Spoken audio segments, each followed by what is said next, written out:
जितनी बड़ी बीमारी उतना ज़्यादा दवाइयों का खर्चा, और एक मिडिल क्लास पर्सन, एक गरीब इंसान उसे अफोर्ड नहीं कर सकता। लेकिन क्या आपको पता है कि सरकार की एक ऐसी योजना है जिसके तहत जो MRP रेट है उस रेट के आधी रेट और उससे भी कम रेट में आप दवाइयों को खरीद सकते हैं, यानी कि 50% से 90% तक का डिस्काउंट आप इन दवाइयों पर पा सकते हैं। कैसे?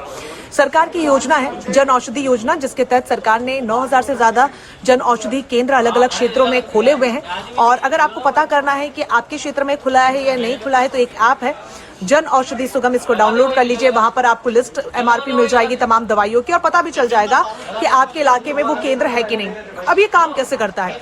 देखिए, इसके अंदर आपको सारी दवाइयां मिल जाएंगी, मतलब हजारों दवाइयां हैं, और जो मोस्ट कॉमनली यूज दवाइयां वो तो इसमें उपलब्ध होती ही होती है। अब आप बोलेंगे कि ये सस्ती क्यों है? क्योंकि ये दवाइयां जेनरिक दवाइयां। अब आप पूछेंगे कि जेनरिक दवाइयां कौन सी होती है? जेनरिक दवाइयां वो दवाइयां होती हैं जिसका जो सॉल्ट होता है वो कॉमन होता है। फॉर एग्जाम्पल, हम सरदर्द के लिए पैरासीटामोल लेते हैं, लेकिन पैरासीटामोल एक सॉल्ट है। अब क्रोसिन भी सरदर्द के लिए दवाई बनी है, लेकिन उसमें भी सॉल्ट जो होता है वो पैरासीटामोल का होता है। यानी कि क्रोसिन जो ब्रांड है उसने पैरासीटामोल के सॉल्ट को इस्तेमाल किया, और इसीलिए शायद अलग से जो दाम है वो दोगुने तिगुने उसके हो गए। उसके मुकाबले पैरासीटामोल जो है वो बहुत कम दाम में आपको मिलती है। तो इस तरीके से दवाइयों का जो दाम है कम हो जाता है, और आप जन औषधि केंद्र से दवाइयां खरीदें, ज्यादा से ज्यादा लोगों तक खबर पहुंचाए ताकि उनका पैसा बचे।